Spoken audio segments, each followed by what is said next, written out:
All right, Tristan Gooley, welcome back to the show. Thanks for having me.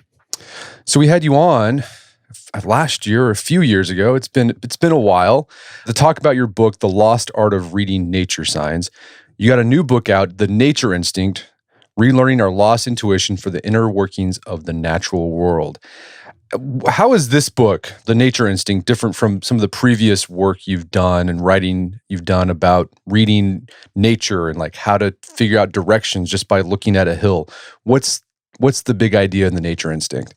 What I've done is taken my general approach, which is that everything outdoors is a clue, and just looked at the ones that, if we practice using them a little bit, give us the sort of reading of our surroundings that I believe our ancestors had, and which I think I see in indigenous cultures to this day. So the idea is, so like before, and we went through some of the tips and sort of the ideas in the last podcast. Like the idea in the previous book is like, okay, you look for the way a tree is pointed, or the leaves are growing on a tree, and you can deduct the direction that, which way is north, south, east, west. In the Nature Instinct, the idea is you're going to skip beyond the deliberation where you can just look at the tree and see north. Yeah, what happened was a couple of things happened to me very personally. I was teaching people how to use what I call the check effect, the shape of the branches to find north and south in a tree. They grow close to horizontal on the south side, close to vertical on the north side. And lots of people in a group could see this, but one or two people couldn't. And I thought, that's odd. And I showed them a couple of techniques to spot these things. Like if you squint, it filters out small details and you see the bigger shapes and patterns. And we got there in the end. And round about that time, I was going on a car journey, and a tree announced direction to me. Now, there isn't language that does this sensation perfect justice, because as we'll discover as we discuss it, this is stuff that's going on quite deep in our brains, deep in a historical sense, what used to be called our lizard brain. And this was all quite strange and new to me, but I had noticed quite a few years ago that very occasionally I would see direction in the night sky. So what happens for a lot of people is you can show them how to spot what we call the plow over here in the UK, and what you guys call the Big Dipper. And you use that to find the North Star, and it's very methodical and it's straightforward. And once you've done it a few times, it's almost child's play. But what happens after doing it, maybe a few times a week over a month, there comes a moment where you will see north in the night sky, just in the way that you can see direction in trees. And this book, The Nature Instinct, is really the patterns that allow us to do that. Which, I mean, if you talk to any indigenous people and you say to them, how did you do that thing in the wild? And it can be pretty much anything. What you tend to find is that they find it extremely hard to describe what they're doing. In the same way that if you ask somebody who's been riding a bike for 20 years or driving a car for 50 years, how do you do that? It's quite hard to articulate because it's so deep within our brain. Psychologists call it the difference between fast and slow thinking, and the Nobel Prize winner Daniel Kahneman wrote an excellent book looking at that area, mainly to do with economics. But exactly the same type of psychology applies, and from my perspective, applies more originally to the outdoors. So this is what the Nature Instinct is. It's this idea of intuition, this fast thinking, and it's all about pattern recognition. And it's something that you develop with just more and more experience. Like an example you gave of sort of in modern Western, civilized cultures, of the fireman who went to a building and he went in, and without really even knowing analytically why they need to get out of that building, he said, "We got to get out of here." And as soon as they got out of there, the building collapsed. Yes, and again, the mechanics of that were very hard for that individual to explain immediately afterwards. But after, because it was such a key thing, and the people researching it, the psychologists researching it, really needed to know what had happened, that I believe they spent quite a lot of time getting to what was actually quite simple clues, and it was to do with temperature from below and sound not quite fitting the expected pattern. So they were expecting a fire on the same level as them, and that would present certain sounds and certain temperature sensations. And those two things didn't match, which gave a feeling, it's not like a sort of crystal clear report that comes through that says the fire's not on this level, it's below you. It's much more that sensation that we've all had, which is something's not right. And in a fire situation, something's not right is akin to the survival feeling that we can all get if you're outdoors and there are dangerous predators in the area. You're much more likely to be tuned to those sorts of signs. But we haven't lost any of this ability. We're just focusing it in different areas. So if you're in a car and the driver in front of you drives a tool erratically, that's something we pick up these days. But it's exactly the same skill. And that's why, teenage drivers, insurance costs more than people who've been driving for 20 years, is because when you've been driving 20 years, you spot these patterns. And when you're, perhaps 18, you're too busy thinking about indicate, signal, maneuver, that type of stuff. So this idea of pattern recognition, if you're exposed to it long enough and frequently enough, you can start seeing things or noticing things that other people wouldn't notice. So going back to this, indigenous cultures, I've read about, and I think you've talked about them as well, like Inuit, for example, that live in the north of Canada. Like they can navigate like these basically ice deserts, right? That everything's white, everything kind of pretty much looks the same, but because they are so familiar with that environment, they can like recognize like different types of snow and say, well, if this type of snow means this, and so I'm going to keep going that way. And they can do that because they've been exposed to it. But if I were to be dropped off in the great white north of Canada, I would get lost probably because I couldn't make those distinctions. Yes, and those patterns are global. So exactly the same techniques being used on the snow by the Inuit can be used by Pacific Island navigators on the ocean. And there are documented examples of captains of ships, of modern ships, perhaps a sailing vessel, being asleep. They're off watch, they're down below decks, and they'll just suddenly come up on deck and say, something's not right. And what's happened there is their body and their senses have become tuned to the point of sail, the direction the boat is taking over the water. And exactly the same thing happens with sleds over ice and that sort of thing, where a certain rhythm develops. And if you change direction, the sound, the feel, absolutely everything changes. It might not be, it's only dramatic if we make it dramatic. So a lot of developing this sense has to do with what we care about. And our brain has evolved to attach more value. That's what we mean by care. So if, for example, you've had problems with burglars in your neighborhood, you're going to attach a lot more weight and importance to strange sounds outside your home. It's exactly the same process to any of these things. If the sound of the snow underneath you means you've changed direction, and the last 2 or 3 times that happened, you got lost and spent 24 hours trying to find your way home, we're automatically going to start to care more about those sorts of sounds and rhythms. The actually noticing them is very, very easy. It's just a case of deciding to do that, attaching importance to it, and then our brain will do the rest because we have evolved for our brain to take shortcuts. It's part of our survival toolkit. None of us and none of our ancestors would have survived. Well, I should say none of us would exist because our ancestors wouldn't have survived if they had to go through a very slow, methodical approach every time. If they had to sort of sit there and sort of scratch their head and go, well, the kind of feel of this snow and ice, or the feel of this water, or even the feel of these sand dunes has changed a little bit. Now, let me try and remember, what does that mean? That in evolutionary terms, that's a bit of a non-starter, because there'll be another species that gets there a bit quicker. And that's really what we mean by survival in a broader evolutionary sense.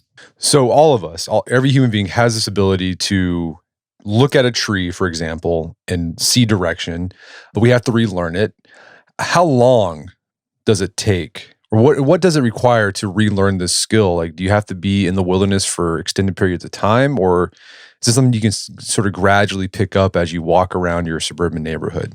Yeah, absolutely. I mean, I'm most motivated as a researcher and then a writer by patterns that are as global as possible, as accessible as possible, and with quick meaning. So there are plenty of these sorts of signs that I come across that are just too rare, and they're of less interest to me, and they don't tend to make it into the book.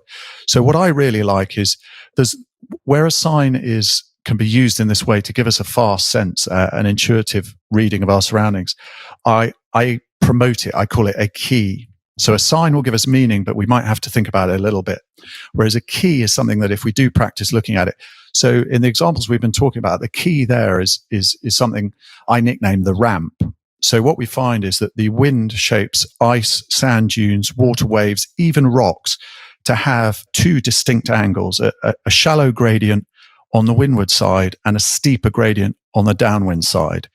Now that can apply to a sand dune that might be 200 meters high, but it might apply to a ripple of ice that is only half an inch high. Exactly the same physics is taking place. It can apply to grass. So instead of thinking we have to go and join the Inuit or we have to go out to the Pacific, we can actually see a very, very similar pattern in grass that's exposed to the wind. There's a shallow gradient on the side the winds come from, a slightly steeper gradient on the downwind side. And we just practice looking at that. And this is where the caring comes in, because if you just sort of look at it and go, whatever, your brain's not going to invest the energy needed for the shortcut.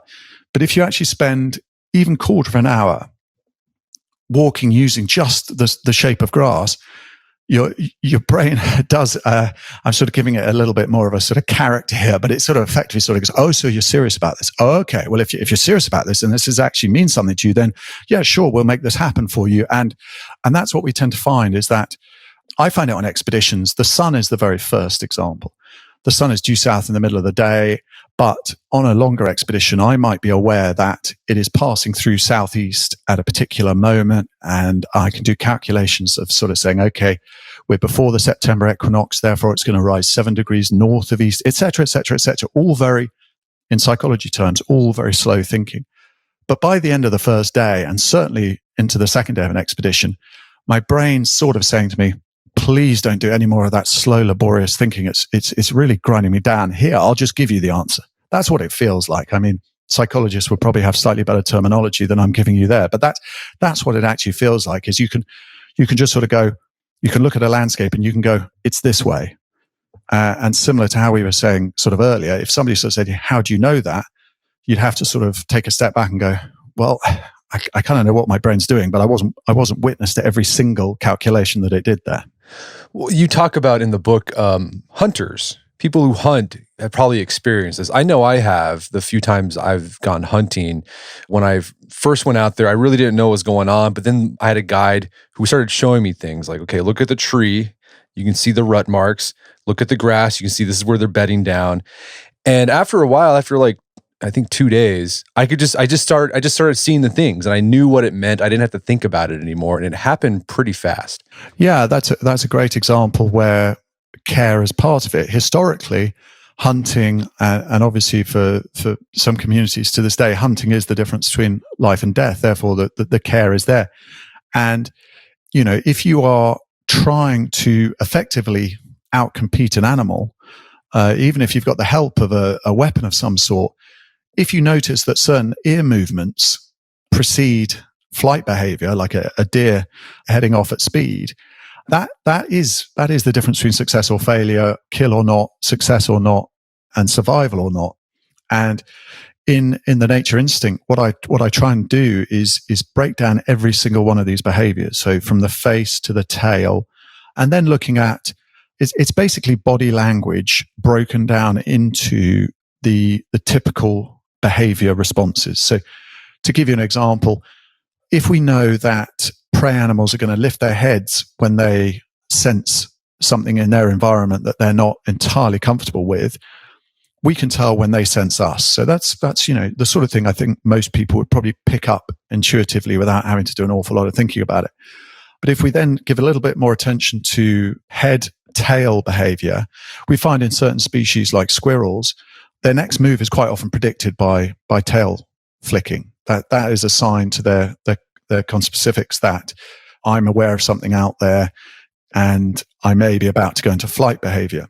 So that's one very simple key, but so much of this sort of reading of environment is about bolting two quite simple keys together to come up with something which to the novice seems, you know, quite advanced, but it isn't really. So in the case of a squirrel, if we put the peak, as I call this kind of awareness behavior, that the key is, my name for it is the peak. The head is lifted. We know if we take one step towards that squirrel, the next likely thing is going to be flight behavior. And with each animal, we can just look at that key. Okay, the flight key, where is it going to go? In the case of a squirrel, it's going to head to a tree. We all know that. But not any tree. It's probably going to head to a tree that has a network. So it might dart past 3 isolated trees and then go up the tree that has branches that interconnect with other trees. So you can now see there are two, what a lot of this stuff is common sense with hindsight, but is again hidden in plain sight. So if we tap a friend on the shoulder and say, you see that squirrel there? When we take 2 steps towards it, it's going to get up onto its haunches. It's going to sit up. We're then going to take 2 more steps. It's going to run past those 3 trees. It's going to go up that tree there. We're going to add another key here. It's going to go into its refuge behavior, which is around the back of the tree.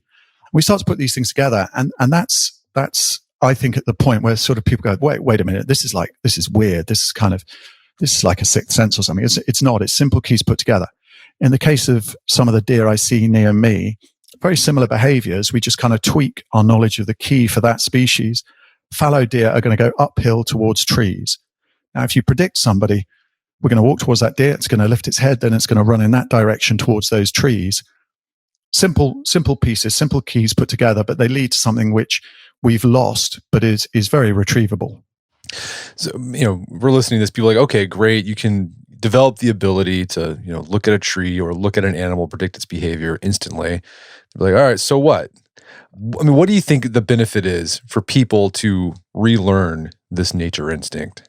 Well, it's not entirely practical. I never, with any of my work, I never start from the sort of point of view that life will stop if you don't learn this stuff. So my view is always about experience, connection, and the feeling of engagement and the again, quite hard to describe positive feelings that come from that. There's a big movement all over the Western world at the moment towards mindfulness. But actually, quite often when you pin people down and say, what do you actually mean by mindfulness? And if we add to that, people go, time in nature is good for us. Lots of studies are saying time in nature is helps our mental and our physical health. But for me, and I think a lot of people out there, if somebody sort of taps me on the shoulder and says, you should spend time in nature and you should be more mindful, I hope I'm polite enough not to say what I'm thinking, but my initial thoughts to people saying that's lovely nebulous concepts. It's largely meaningless.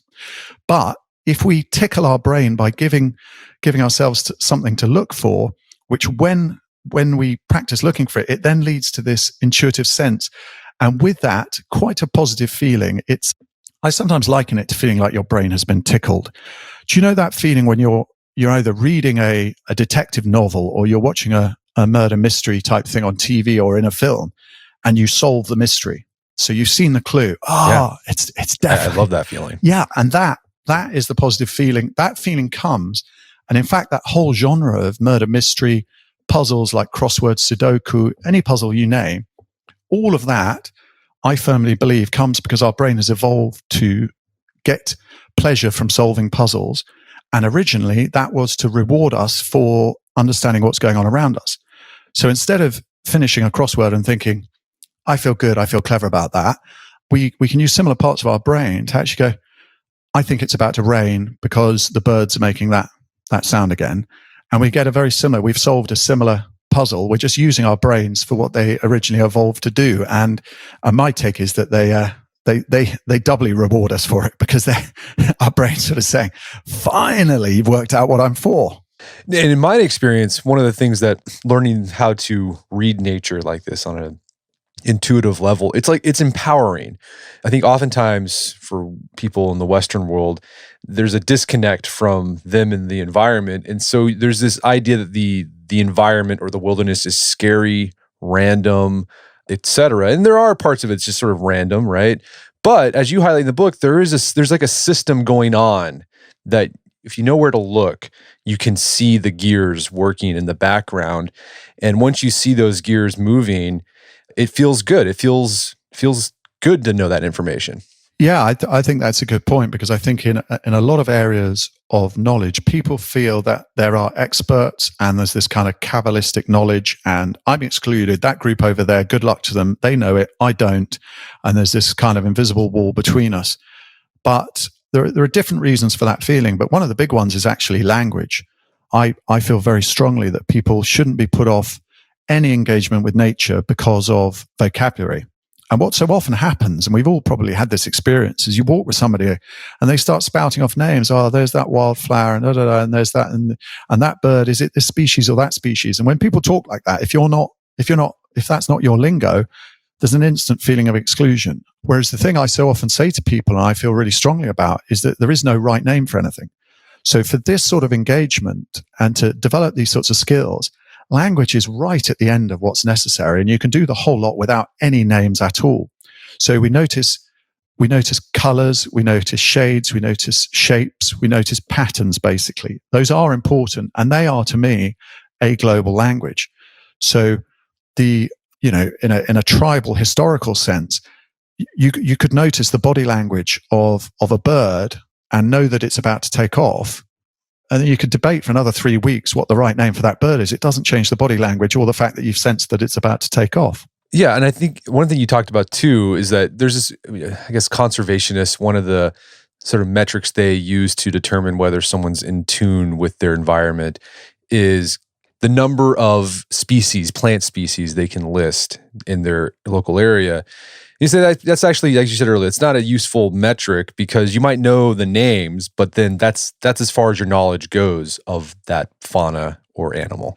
Yeah, absolutely. And I think we can, if we look at young children, they don't take to names terribly quickly, but they learn things like stinging nettles, and round where I am, things like brambles, things like that, anything that causes pain is a lesson that we learn a lot more quickly than names. You could be 100 common names for a wildflower, and I get into these conversations where people say, but that's why we use the Latin. And I always end up sort of saying something along the lines of, the Latin's not so strong in the heart of Borneo, and they know their plants really well. So there is no right name, but there is recognition of patterns, and that is a different sort of language. Yeah, another benefit that I think comes from relearning this nature instinct that I got from your book, but also just my experience learning how to do this stuff, is that it gives life more meaning. There's a sort of people have been writing about there's a crisis of meaning in modern life. But I think the nature instinct is one small way where you can inject more meaning into your life. Like you can look at the world and say that means something, and I don't know, there's something fulfilling about that. Thanks. Yeah, and I that's certainly one of the things I hope to achieve with this book. And for me, the tipping point personally, which is now something I try and share because I think it can be the difference for people deciding whether to give this a go or not, is very early on in my life. I mean, I sort of got to the point where I go, well, I hope it's not a cloudy day because then I can see the sun and I can use the sun to find direction, or I hope I can see the stars. Or, by the time I was in my early 20s, the collection of signs was probably big enough that I was hopeful of finding one out there. But there came a point where my whole philosophy changed, which is now everything outdoors is a sign. Literally everything has some meaning because nothing is random. And that stretches all the way from the wildest parts of planet Earth, where we might be noticing that a sudden spike in the number of insects is telling us that there's water nearby, all the way up to urban examples. Shops are not random. Somebody spent a lot of money to put a store somewhere. So although I'm focusing on nature, the philosophy applies to literally everything. The color of the side of a building is trying to tell us, something about the amount of light and moisture, which in turn is telling us direction. The way people move is analogous to the way animals move. It's not random.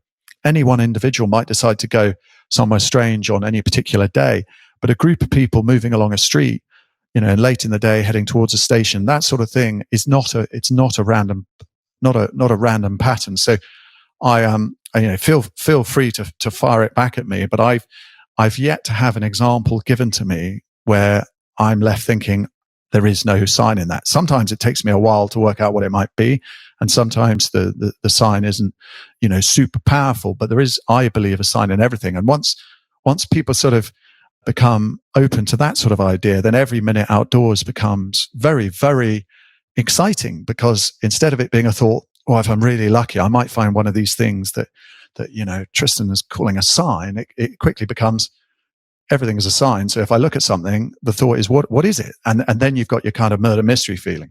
Yeah, and it causes you to engage with the world in a more active way. And I really like that feeling. Another kind of high level concept that you talk about in the nature instinct that I thought was interesting was this idea, and I've never heard of it before, but it was this idea of the Umwelt or Umwelt. Did I pronounce it? I think it's German, or Umwelt.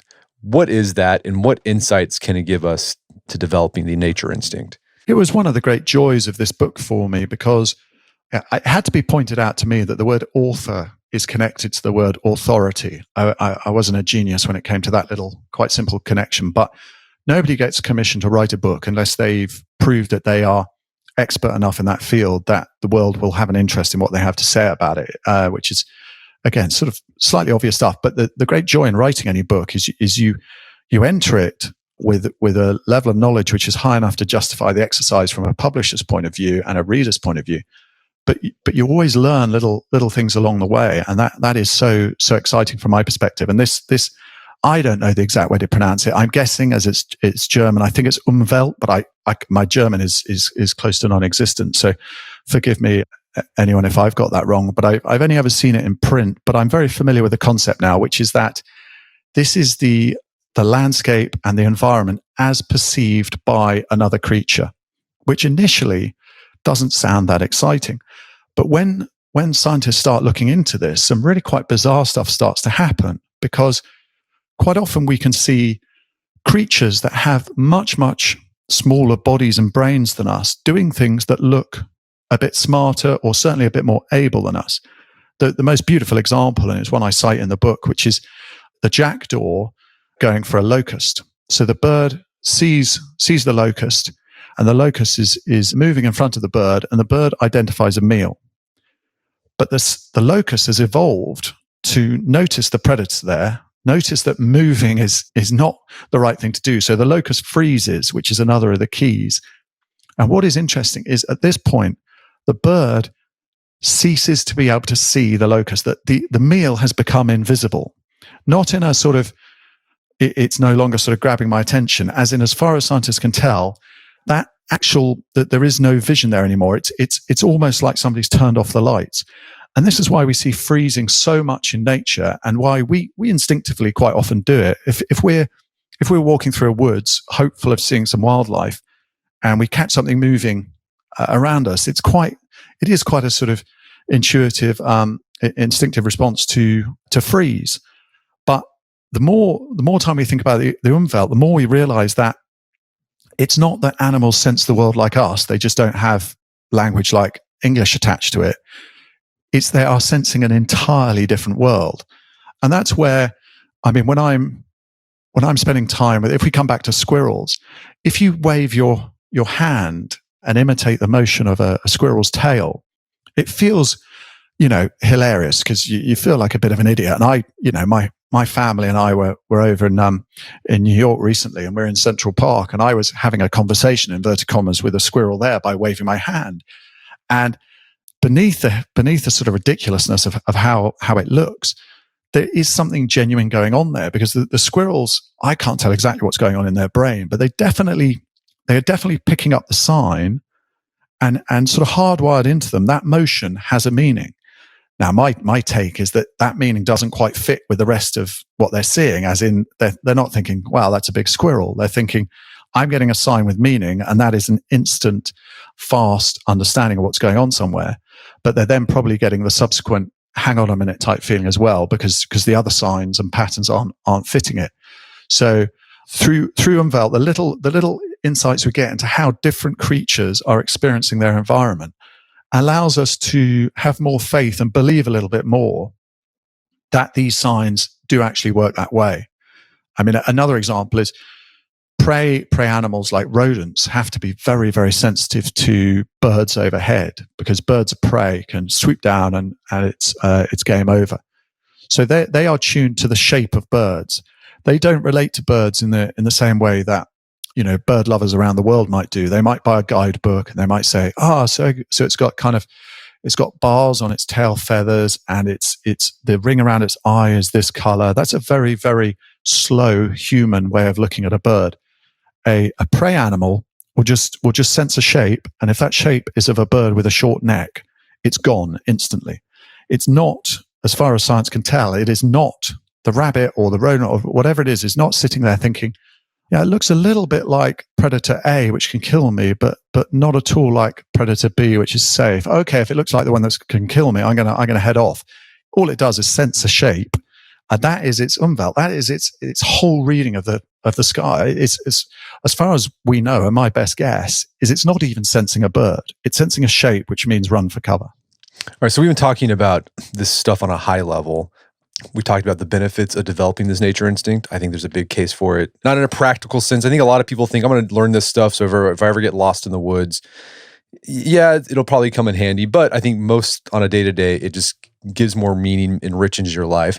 But to develop that nature instinct, we have to learn these things deliberately first, and then with practice, they become encoded. So it just becomes like instinct. So let's talk about some of these patterns. We've mentioned a few throughout. We talked about the ramp that we see in nature in different places that indicate wind direction.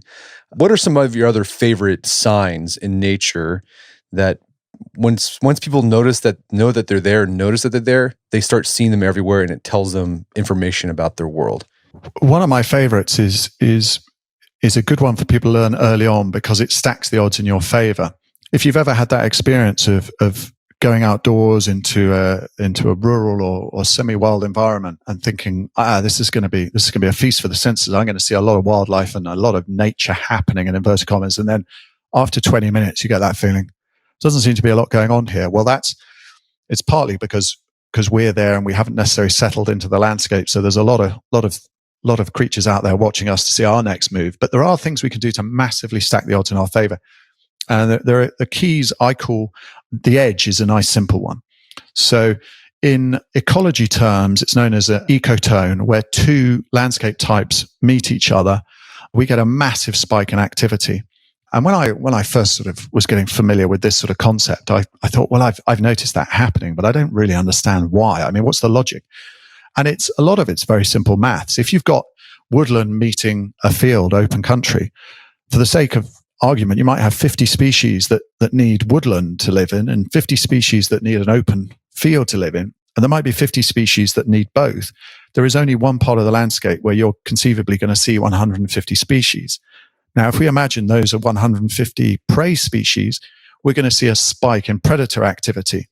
And indeed, what we tend to find is these edges are sort of mini highways. We've got the prey moving up and down them. We've got the predators focusing on that as well. So instead of us scanning, if we had, in gambling terms, if we absolutely have to see something happen and we've only got 5 minutes in a landscape, there's no point scanning the whole landscape. The animals aren't doing it, and they're the ones that really know. You focus on the edge. And then we add another key, which I nickname the muzzet, which comes from an old medieval English hunting term, which is the little sort of the mini highways through undergrowth. So if we imagine we got a wood touching a field, there will be some undergrowth there, perhaps some thorns, some brambles, some things like this. There will be lots of animals that can't pass freely through that. So anything bigger than a small rodent is not going to be, moving randomly through that. So we find these, sometimes they're tunnels, but they always exist. So it's not like you have to go and search for half an hour. You'll be able to see one within a couple of minutes quite easily. So then we've got the edge where most of the activity is happening. And this little kind of highway, it's a funnel, it's a pinch point, it's where stuff, is going to happen. The final key we add is time.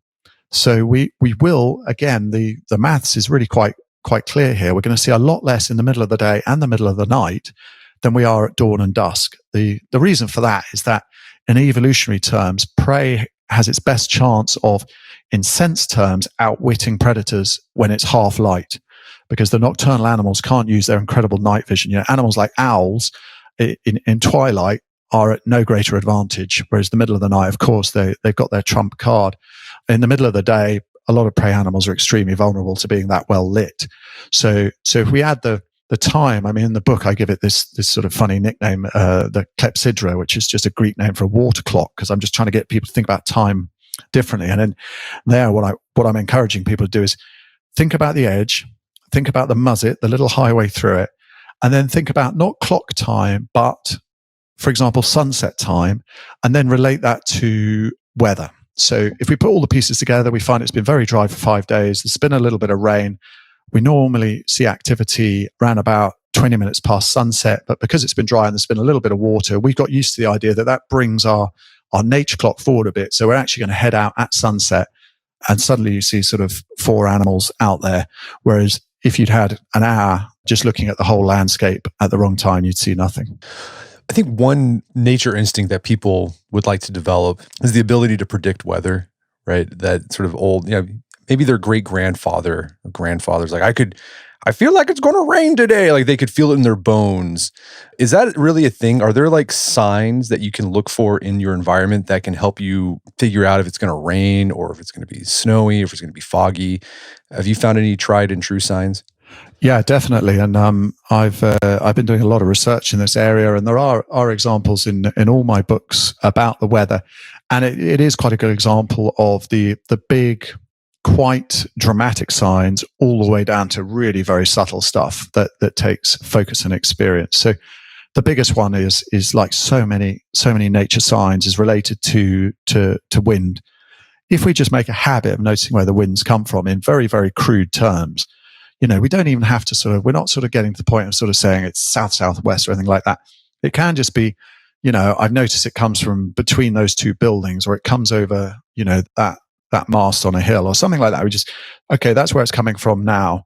And then, a few hours later, we go, wait a minute, it's changed. That is the sort of thing that our ancestors, that's just in neon lights in terms of indigenous and I believe ancient reading of landscapes. It's just for the simple reason that if a constant wind, shifts direction by more than 20 or 30 degrees, something's on its way, because again, nothing is random. So that is a very strong indication that a frontal system may be about to go through. Then we move to quite bold cloud signs. So what I encourage everybody to do is cheat early on. Wait till you've had a really good, one of those quite sort of well-established good weather times. It doesn't have to be summer at all, but where you've had sort of 4 days of blue skies, light winds, you start to get that feeling that this is going to last forever. We know it doesn't. And then cheat. When you're early on, this is about going from slow to fast thinking. What we do is we say, okay, right, I'm gonna cheat. I look at the forecast. Okay, so I can see that there's a front coming through, and it's due to start raining in 24 hours. I'm just going to scour the sky, once every hour over the intervening time, and you start to notice wispy sort of candy floss, cirrus clouds. And then there's this kind of almost like sort of thin frosting cirrostratus cloud comes. That's the one that gives us halos and things like this. And like so many of these things to start with, we're having to kind of sell the concept to ourselves. We're having to convince ourselves that this stuff works. Okay, well, I'm feeling a slight pickup in the wind. I've noticed that it's backing. It's moved anti-clockwise. It's no longer over that tower. It's now coming from over that wood. And wait a minute, it was completely blue 3 hours ago, and I'm now seeing little bits of, you guys call it something else, we call it candy floss. I forgot what it's called in over there, but what is the name? Oh, cotton candy. Cotton candy, yeah. Cotton candy. Thanks. And then we do that a few times cheating, and then we do start to go, okay, this stuff works. And then the next thing that happens is that we move from knowing what's going to happen with a bit of help from modern forecasting to actually just sort of going, oh, the weather's about to change. And then when it does, we get that huge, solve the mystery type feeling. And so that's pretty much, I wouldn't say it's with us automatically forever then, but like so many of these things, is that you got to push it up the hill a little bit, and then it just rolls down the other side and you have a lot of fun with it. And some of my other favorite signs were animals and looking at their behavior to help you figure out about your environment. So this idea that I think cows, they typically stand north-south. Typically, it's not always, but oftentimes. So that's one way you can look at animals to find direction. The other one is like using animals to find water. If you're out in nature, you can look at how animals are behaving and see, oh, there's probably water in that direction. Yeah, there are two ways of coming at this. There's the kind of very broad map making sense, which is all plants and animals have a relationship with water. We know that. But if we kind of finesse that a little bit and think, okay, every animal will be found within a certain radius from water. And this applies to every animal and every landscape type. So if we think, for example, if we turn it on its head, the Pacific Island navigators know how to find land by using birds which will only fly a certain distance from land. So there are certain birds like the frigate, for example, that will be found 70 miles from land, and others like the boobies that will be found 40 miles from land, down to the terns that are 20 miles from land. If we come back and flip that back on a land sense, the land becomes like the ocean and the water becomes like the island, as in certain animals will only be found a certain distance. So within birds, what we find is that the corvid family get a lot of their moisture from the animals they feed off, so they can be found a very long distance from water. But seed-feeding birds and other birds, woodland birds like pheasants, things like that, they indicate water really quite close by because they won't range far from it. But the general principle is more important than the detail here, because the details can change all over the world, but the patterns and the principle doesn't, which is every single animal you see is telling you something about the proximity of water. So that's kind of one very general principle that works all over the world and has saved people's lives on countless occasions. The next is to look at individual behaviors and see if you can refine that map. So see if you can go from thinking, okay, there's definitely water within half a mile of here, to thinking, okay, where is it? And there we can start to look at things like flight patterns. So a lot of birds will fly to water in the morning or at the end of the day. And I won't claim that I can do this routinely, although I do keep trying, but there are documented cases of people like the Aboriginals in Australia being able to tell whether a bird is coming from water or to water by the way it alights on trees. So if we kind of think of birds, even big birds don't weigh much. It doesn't take much water to weigh them down. So a bird that's coming from water will effectively hop from trees because it's lugging a great big tank of water with it. Whereas a thirsty bird that hasn't had any in the morning will take a direct flight path straight past all the trees in the direction of the water or whatever it's resting on. So yeah, there's a lot of signs, and as you said, the key, what you're hoping people will do is they'll deliberately learn these things by reading it in your book, but then get out there and practice it, so they get to the point where they can just see something and they know what that means without having to think about it.